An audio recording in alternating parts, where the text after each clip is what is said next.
Hace muchos años, allá por 1853, el famoso escritor de cuentos infantiles Hans Christian Andersen ilustró un fenómeno social en uno de los cuentos, en uno de sus cuentos muy famoso, muy popular, llamado El traje del emperador, o El traje nuevo del emperador. Un monarca narcisista se rodea de personas obsecuentes, lamebotas, diríamos en algunos países, que solo le dicen lo que él quiere oír. Y entonces es cuando es el escenario ideal para que aparezcan dos timadores, dos estafadores, dos vividores, testigos de la ridícula situación que vive el imperio. Se dan cuenta que es posible ganar mucho dinero con poco esfuerzo. Dicen por ahí que estos timadores tenían sangre hispana, pero eso no está confirmado. Es que nos conocemos entre nosotros. Y se presentan estos dos como los mejores sastres del mundo y se ofrecen a fabricar un fastuoso traje para el emperador. Y hacen correr el rumor que solo los más puros de corazón, los más santos, podrán ver los finos ropajes, y que ese mismo traje va a ser invisible ante los ojos de los pecadores comunes. Obviamente no había tela, no había traje, pero el tema era timar a la gente y decirle: los de puro corazón podrán verlo, los que son pecadores no podrán ver el traje. Y los estafadores simulaban que confeccionaban un traje invisible. Obviamente el emperador fue el primero en no verlo, pero si decía no estoy viendo nada, se autoproclamaba o implicaba de que él era un pecador. Como quería simular que tenía corazón puro, decía: wow, veo que han avanzado, para no quedar como un pecador. Por fin llega el día del desfile real y el emperador se viste con su traje nuevo, invisible por cierto, inexistente en realidad. Y obviamente anuncian a los cortesanos que solo los puros de corazón podrán apreciar el traje del rey. Así que, aunque nadie ve nada, nadie, porque insisto, el traje no existe, todos empiezan a simular, por esa suerte de ignorancia pluralista, todos empiezan a simular hipócritamente que están disfrutando de ver el fastuoso ropaje del monarca. Y de repente, de entre la multitud, se oye la voz de un niño que se empieza a reír y dice: ¡el emperador está desnudo! Y todos estallan en carcajadas, porque es obvio que el emperador va desnudo en calzones. Todos lo pensaban, pero nadie se atrevía a decirlo. Le seguían la corriente solo porque a priori no tenían las agallas y la sinceridad de un niño para decir la verdad, y aparte para no exponerse como pecadores. Y así nació una lección que perdura hasta nuestros días, que la verdad nos hace libres, pero también nos puede incomodar y dejar desnudos, nos puede dejar expuestos. Y hoy yo quiero decir que luego de la pandemia, que algunos parecen olvidar, pero que ocurrió apenas hace un tiempo atrás, el legalismo, la religión evangélica en sí misma, quedó oficialmente desnuda. Particularmente el legalismo quedó oficialmente desnudo. Si diríamos en la jerga de los negocios, se le vieron los hilos a toda la incongruencia, a todo el legalismo. El domingo pasado yo prediqué vida borrada y recibí literalmente miles, Dios sabe que no exagero, porque a veces somos los cristianos evangelásticos, pero en esto no exagero, miles de testimonios de personas que fueron liberadas de la cautividad, de la culpa, y si no lo viste te lo recomiendo, Eraser, Vida Borrada. Decían, literalmente yo sentí que Dios me liberaba, que me quitaba kilos o miles de años de culpa. Bueno, no sé si miles, pero miles de cargas y años de culpa gracias a ese mensaje que fueron liberados. Y también me han escrito algunas otras personas alteradas, encolerizadas, dedicándome varios epítetos descalificativos, a los cuales ya estoy acostumbrado, ¿no? Yo he hecho hace muchos años la dicotomía de la persona y la personal, quién soy yo, y el personaje. O sea, ellos hablan del mensaje, no están hablando de mí. Así que no dudo que este nuevo mensaje de hoy va a seguir produciendo escozor, ardor, picazón, y seguirá mostrando al legalismo en sus calzones. Pero también estoy seguro, y este es el propósito, no el primero, sino el verdadero propósito, que va a seguir liberando a los cautivos, que va a quitar peso, que va a quitar todo lo que ha oprimido por años a muchas personas que están del otro lado. Hace semanas atrás, cierto sector, yo supongo que religioso, denunció uno de los mensajes nuestros que se llama Atrapados en el Ascensor, que fue hace como 2 o 3 semanas atrás, y se las ingeniaron para bajarlo del Facebook, porque es asombroso que nada hace enojar más al religioso, al evangélico promedio, digo yo, que la gracia. Y a la vez es irónico, porque tropezamos con una fiesta espiritual a la cual fuimos incluidos debido a la gracia escandalosa de Jesús. ¿Sí o no? Nos invitó el Señor, nos dejó entrar y después nos transformamos en los custodios o en los guaruras del reino, manteniendo fuera al resto de la chusma. Lo cierto es que la gracia de Dios está abierta, nos guste o no nos guste, está abierta para todos. Para todos. El perdón es abierto para todos. No obstante, siempre la religión sostiene, no hay lugar para ti dentro del cristianismo si es que estás divorciado, tienes tatuajes, bebes vino o cerveza, haces demasiadas preguntas, tienes un aspecto raro, fumas, bailas, no has sido lleno del Espíritu, no estás bautizado, dices malas palabras, tienes un arete en la nariz o en otro lado que no se ve, has abortado, tienes una elección sexual diferente, te gusta el sexo, eres argentino, vas al karaoke, vas a votar por Kamala Harris. Entonces, el régimen de la religión prefiere, cuando hablo de la religión es la religión organizada, prefiere siempre un evangelio marxista, bolchevique, soviético, norcoreano, castrista, comunista, que nos quiere decir cómo tenemos que vivir. Y en ocasiones, la iglesia, cuando hablo de la iglesia hablo de la gente, no del edificio, cultiva a sus propios dictadores. Los más graves en la historia y los memoriosos deben recordar a Jim Jones, que mató a decenas de personas envenenándolas, un pastor, David Koresh, que los incendió. Quienes entienden demasiado bien a veces cómo se manipula el poder devienen en estas tragedias. Y otro, quizás no matan a sus seguidores, pero a veces los asfixian en el alma, diciéndoles lo que pueden hacer, cómo se tienen que vestir, qué música escuchar, hasta con quiénes se tienen o se deben casar. Yo conocí congregaciones, y me consta, porque he viajado mucho, donde los miembros solteros tienen que pedirle que el pastor autorice su noviazgo. O sea, el pastor le tiene que gustar la chica para el muchacho o el muchacho para la chica. O un profeta o un anciano tiene que decir, siento de Dios que ella es para ti. Después, si te salió mal, andar a reclamarle al diácono que no le va a importar. Pero es una locura. Entonces, jóvenes que están esperando, no la bendición, la autorización pastoral. Ahora, en el siglo XXI, a veces la iglesia toma prestado los instrumentos de manipulación que después fueron perfeccionando los políticos. Por eso, ese mismo régimen religioso a veces implica tener muchas actividades en la iglesia, porque así se cuida la santidad o se cuida la salvación, es lo que nos dicen. Y es muy difícil, yo digo siempre, confundir nuestra vitalidad espiritual con nuestra actividad espiritual. No todos los que hacen algo para Dios están vivos. No todos los que sirven tienen una vida espiritual real. Y nosotros solemos calificar inconscientemente nuestra espiritualidad según lo que hacemos. Cuán seguido venimos a la iglesia, cuán seguido servimos en la iglesia. Hay mucha gente viéndome ahora desde distintas partes del mundo que dicen, cuando yo no sirvo me siento inútil, me siento lejos de Dios. Porque tiene que ver nuestra vida cristiana, según nos enseñaron,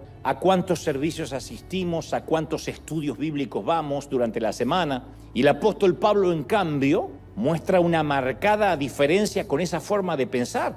Él le escribe a la iglesia de Corinto y dice la carta en 2 de Corintios 11:3, pero temo que, así como la serpiente engañó a Eva con su astucia, de alguna manera ustedes puedan ser desviados de la sencillez que significa seguir a Cristo. Son palabras fuertes porque él dice, cuidado que con astucia el enemigo no te complique el evangelio. Mira que Cristo vino a simplificarlo. Simplificarlo no es libertinaje, hablaré de eso en un momento. Vivir un evangelio simple no es hago lo que se me da la regalada gana y nadie me dice nada. No, significa de que es sencillo. Un pecador que se arrepiente recibe la salvación, la gracia, el perdón y, como dijimos el domingo pasado, una y otra vez las veces que sea necesario. Su gracia y su misericordia no se agota. ¿Lo creemos de verdad, sí o no? Pero en el pasado, los maestros religiosos, con el fin de tener el control, sacaron a Dios del alcance de la gente común. Hubo épocas, temporadas, en que la Biblia no estaba disponible para el ciudadano común. Temporadas completas del siglo pasado donde no la gente no accedía a la Biblia porque los líderes de la iglesia estaban convencidos que el seguidor promedio, que la oveja promedio, no podía comprender las Escrituras sin que los verdaderos conocedores la interpretaran, que es muy parecido a lo que sucedía en muchas iglesias antes de la pandemia. Yo recuerdo que cuando llegó la orden, allá por febrero, marzo casi de 2020, de cerrar los templos, porque la pandemia era inminente, un colega me dijo, un querido amigo me dijo, es que me preocupa porque ya no voy a poder controlar a mis ovejas, no voy a poder controlar a mis miembros. La falacia en principio, y se lo dije, es que nunca fueron sus ovejas, nunca. El Señor es el gran pastor, nosotros somos los torpes cuidadores de la grey, pero es el Señor el que subió a la cruz por las ovejas, por la gente, ¿no? Pero me llegaban un montón de testimonios de personas que me decían, recién ahora en la pandemia puedo ver los mensajes de River, porque nuestro pastor nos prohibía verte. Pero ahora en la pandemia puedo ver como quien dice, ¡ay! Nadie se da cuenta. Ahora es ridículo de pensarlo, porque yo digo siempre, ¿cómo un líder, cómo un pastor va a decirle a un adulto lo que puede ver, lo que puede oír, lo que puede leer y lo que no puede ver, leer o oír? Es una locura. Pero daban por sentado que sus ovejas eran tan débiles y tan condependientes que en lugar de ofrecer una paternidad sana, ejercían una dictadura, una tiranía religiosa, un régimen totalitario en lugar de un pastorado saludable.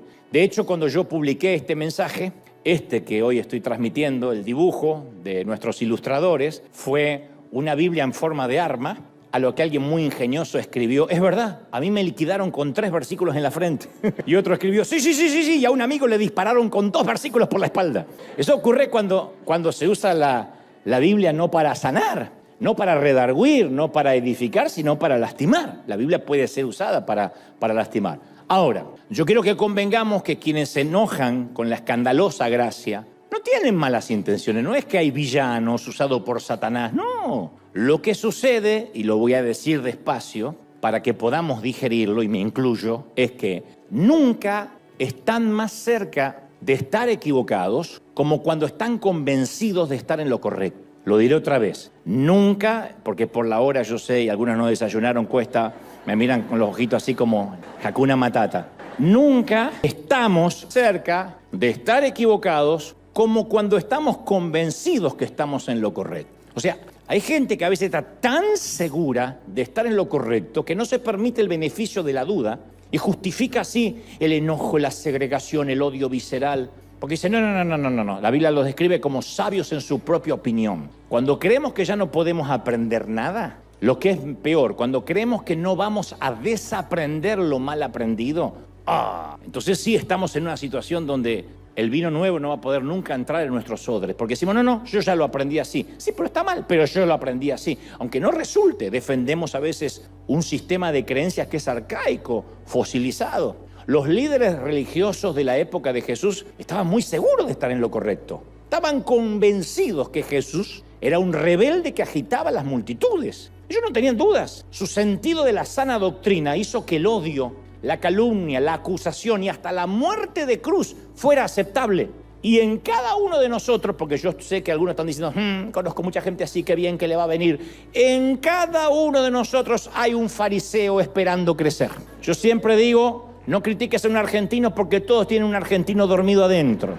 Yo he visto mexicanos orgullosos, salvadoreños orgullosos, he visto chapines con pechito de paloma, lo argentino, así que no vayan a creer que el orgullo es un pecado que compró el argentino, lo tienen todos. Bueno, en la misma línea de relato, todos tenemos un fariseo esperando salir. Por eso, lamentablemente, como un vino muy caro, muy fino, que es derramado en una jarra llena de agua, el mensaje de gracia traído por Jesús quedó diluido en la vasija de la iglesia. Juan 1:17 dice, pues la ley por medio de Moisés fue dada, la ley mosaica, ¿no? El decálogo, entre otras cosas, además de otras leyes. Pero la gracia y la verdad vinieron por medio de Jesucristo. La gracia, la época de la gracia no tiene nada que ver con la época de la ley. La dispensación de la gracia no tiene nada que ver con la dispensación de la ley. Yo crecí en una iglesia, y no digo esto con resentimiento, sino con el afán de haber conocido la cárcel y de regresar ahí para abrir esas compuertas. Yo crecí en una congregación con su propio orden de normas, que no teníamos nada que envidiarle a los judíos ortodoxos. Decíamos, nosotros no vivimos en la ley, pero teníamos otras leyes. Desde el fútbol,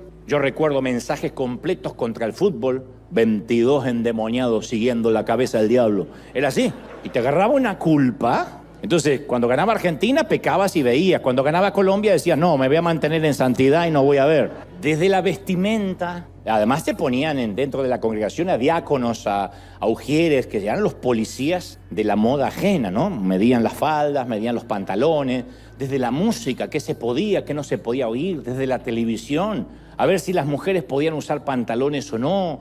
Era un montón de normas que las había que cumplir. Estábamos tan pendientes en eso que costaba mucho tener una relación con Dios, porque era cuidar de no meter la pata, era un montón de leyes. Pablo dijo a los Corintios en la segunda carta, capítulo 2, versículo 15, dice, porque somos aroma fragante de Cristo, entre los que se salvan y entre los que se pierden. O sea, el aroma no cambia. Para los perdidos y para los salvados somos un aroma fragante. Pero nosotros en aquel entonces, cuando yo era pequeño, recuerdo que despedíamos cualquier olor, menos el aroma de Cristo y el aroma de la gracia. Era un aroma pútrido, un aroma de legalismo, de juzgar. No había un aroma agradable. No hay nada más bonito cuando alguien huele bien. No cuando es too much, que se tiró el frasco de perfume encima. Pero es lindo cuando uno sale de un elevador o entra en un elevador o pasa al lado de alguien, de una dama, de un caballero que huele bien. Uno dice, qué rico aroma, qué fresco. Bueno, eso es lo que Pablo dice. Un cristiano solo con pasar, con sonreír, con su forma de pararse, de hablar, un cristiano tiene que despedir un aroma. Que la gente dice, no sé qué es, pero hay algo que me atrae, algo que tiene que ver, no sé si con los sentidos, con la energía, con el olfato. Es la unción, obviamente, pero él dice, despedimos un aroma. Cuando no despedimos ese aroma, no es que somos inoloros, estamos despidiendo otro olor. Nosotros despedíamos el aroma del raid, éramos exterminadores morales, meta a matar insectos. Y esto se debía a que teníamos miedo a que la gracia, que es el miedo de muchos, se convierta en una licencia para pecar para algunos. ¡Ah, qué lindo! Me congrego en River porque ahí no te exigen nada, ahí se puede hacer de todo. El otro día el pastor dijo que se puede tomar cerveza, y dijo que se puede fumar, y dijo que... hay gente que está buscando esa licencia. La Biblia da licencia para todos, para el que lee las Escrituras sin el discernimiento del Espíritu. La Biblia te da licencia hasta para matar. La Biblia te da licencia hasta para suicidarte. A ver qué me sale. Y fue y se ahorcó. Ok. O sea, y hay gente que repite cosas que ni están en la Biblia. Como dice la palabra, esfuérzate que te ayudaré. Suponías capítulo 4. ¿A dónde? No. Instagramenses capítulo 5, versículos... Bueno, en la epístola a los Romanos, Pablo habla de estos que tienen miedo de decir, pero si se habla mucho de la gracia, entonces todo el mundo va a pecar sin problema. Él profundiza, primero dice, donde abundó el pecado, sobreabundó la gracia. No hay pecado que supera la gracia. No hay pecado más grande que la gracia. Donde abundó el pecado, sobreabundó la gracia. ¿Estamos de acuerdo, sí o no? Pero aquí viene la cuestión. Algunos dicen, ¿para qué ser bueno si yo de antemano sé que Dios me va a perdonar? Hay gente que especula así. ¿Para qué luchar o esforzarme para ser como Dios quiere que yo sea cuando Él me acepta tal como soy? Bueno, al respecto, Pablo sabe que abrió una compuerta teológica importante, así que pregunta con franqueza en Romanos 6 y dice, ¿qué pues diremos? ¿Vamos a perseverar en el pecado para que la gracia abunde? O sea, donde abundó el pecado, sobreabunda la gracia. Correcto. Ahora, ¿esto qué significa? Hoy pequemos, total hay gracia. ¿Qué pues? Agrega Pablo. Pecaremos porque no estamos bajo la ley, sino bajo la gracia.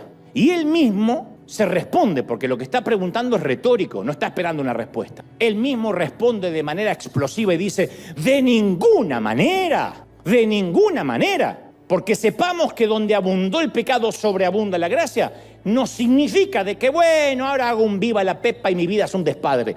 Bajo ningún punto de vista. Y dice, ¿por qué? Porque los que hemos muerto al pecado, ¿cómo vamos a querer vivir todavía en él? Si alguien murió al pecado, ¿quién va a querer regresar a la muerte? Ningún cristiano resucitado a una vida nueva va a suspirar con nostalgia por la tumba que dejó atrás. Se acabó, dice Pablo.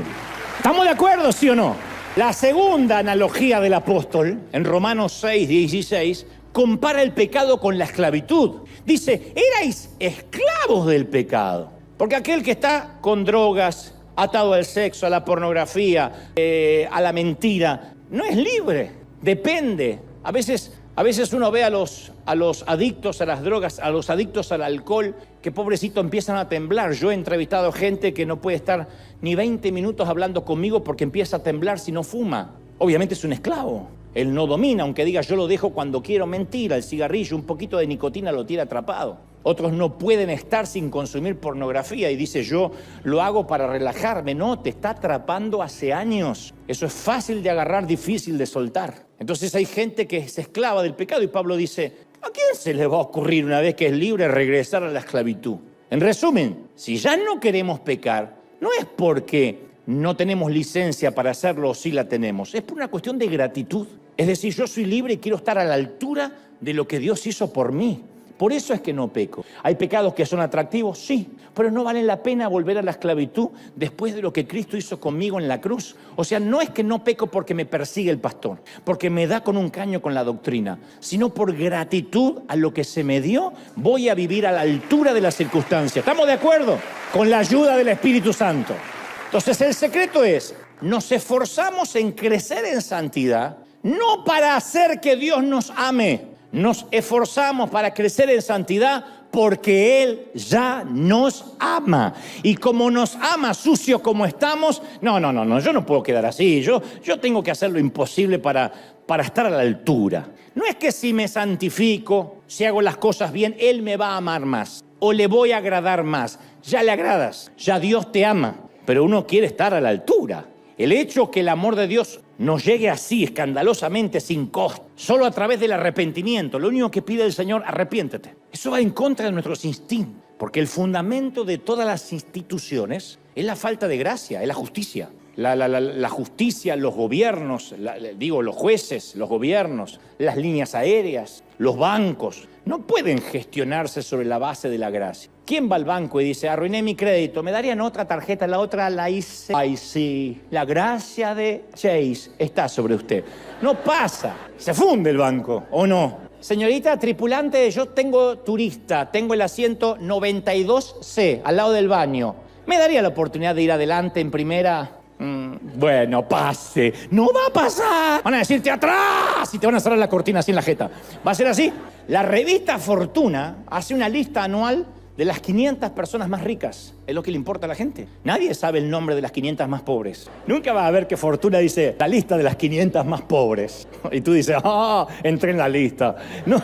¿Por qué? Porque, mira, el sendero budista, la doctrina hindú, el pacto judío, el código del Islam, ofrecen siempre una manera de ganarse la salvación, la aprobación de los dioses. Solo el cristianismo ofrece gracia escandalosa, incondicional. Jesús describió el mundo repleto de gracia, de la gracia de Dios. Desde que el sol sale para buenos y para malos, que las aves recogen gratuitamente las semillas sin arar ni cosechar para ganárselas. Yo digo, qué distintos son esos relatos del Señor a las ideas que algunos tuvimos de niños sobre Dios. Yo siempre me imaginaba un Dios que prefería el temor, el respeto y el castigo antes que el amor, siempre. Pero después me fui dando cuenta en la vida de adulto que los brazos de Dios siempre están extendidos, solo que a nosotros nos cuesta creerlo, nos cuesta aceptarlo y eso bloquea la gracia, no Dios. Cuando uno dice, no me lo merezco, y bueno, entonces no lo vas a merecer porque no lo quieres. El mayor ejemplo de la gracia, que no hay forma de debatirlo ni de discutirlo,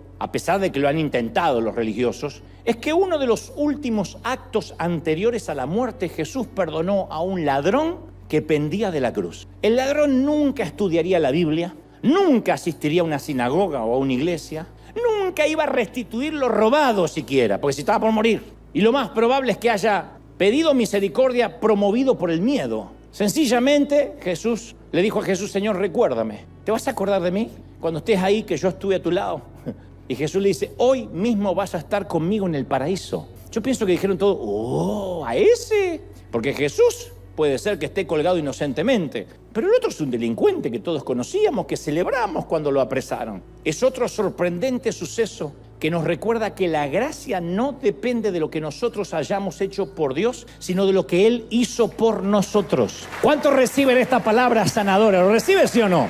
Ahora, pregúntale a cualquier evangélico común ¿qué debe hacer para llegar al cielo? Y la mayoría te va a contestar, y guardar la santidad. Pero los relatos contradicen esta respuesta, porque Dios acepta en su casa a todo aquel que se le acerque. Usted dice, pero no puede ser tan fácil. Así, todo lo que debemos hacer es gritar, ¡auxilio! E inmediatamente tenemos al padre que viene corriendo hacia el hijo, que lo dilapidó todo como el hijo pródigo. Insisto, no estoy abaratando el evangelio, es el evangelio. Por eso se llama buenas nuevas, buenas noticias. Aquel que diga, Señor, te necesito. Y nos consta de gente que ha sido mala toda su vida. Y en los últimos minutos en la ambulancia o antes del infarto, durante el infarto, han dicho, Señor. Y eso hace que la misericordia de Dios venga sobre él. ¿Será? Aunque nunca se congregó. Entonces no tendría que estar el ladrón en el cielo en este momento, el que fue crucificado. Si no hay perdón para ese que se arrepiente en el último segundo, entonces hay que echar al ladrón del cielo.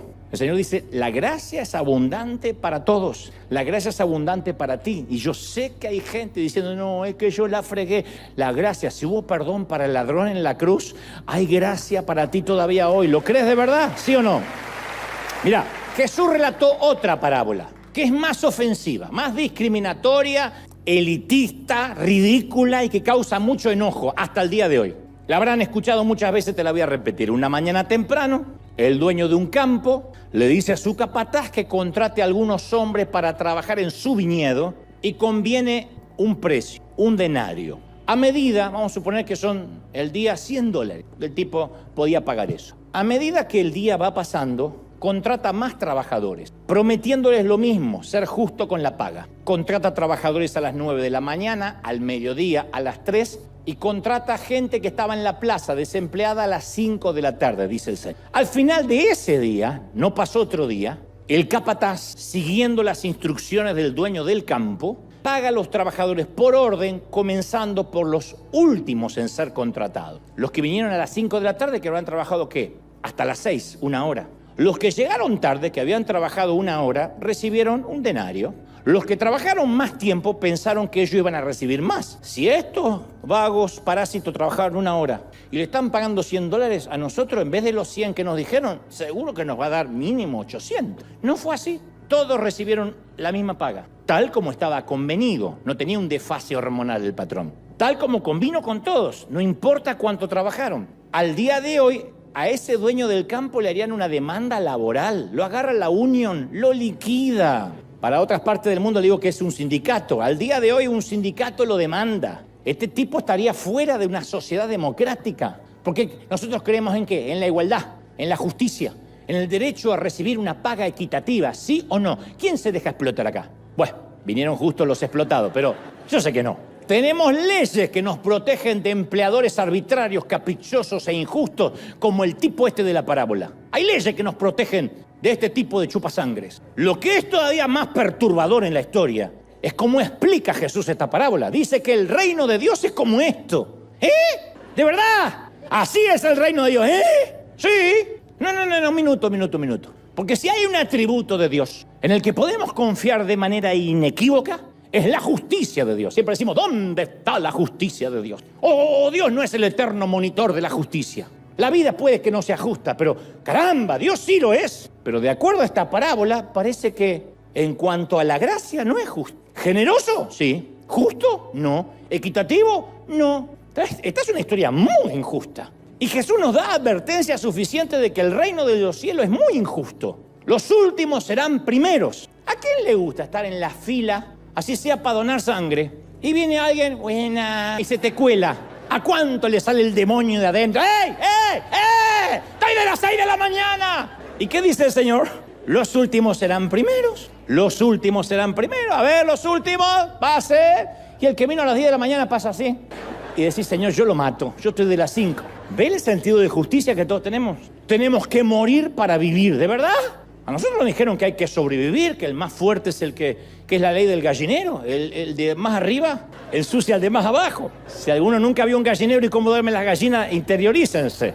Pero está claro que el amor de Jesús es arbitrario, es parcial, causa perplejidad, es chocante, es injusto, ofende a los que van por la vida exigiendo justicia. Si nosotros hubiésemos comenzado a trabajar al amanecer, nos hubiésemos resentido, y con razón, con los que trabajaron una hora y cobraron lo mismo que nosotros. Está bien, si los quiere contratar, que los contrate, pero que no le pague lo mismo que a mí. Porque amar a todos suena lindo, siempre que ese amor no contradiga nuestro sentido de justicia. El amor de Dios puede ser muy injusto, y lo agradecemos, Señor, gracias porque injustamente me amaste.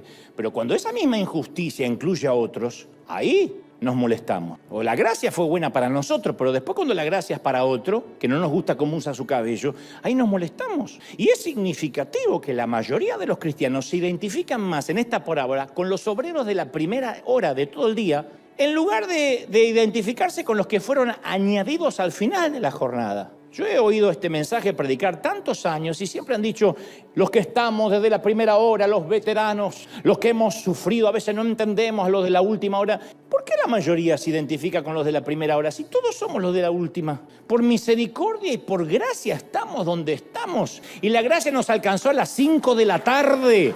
La gracia nos alcanzó cuando todo el mundo nos había hecho a un lado, ¿o no?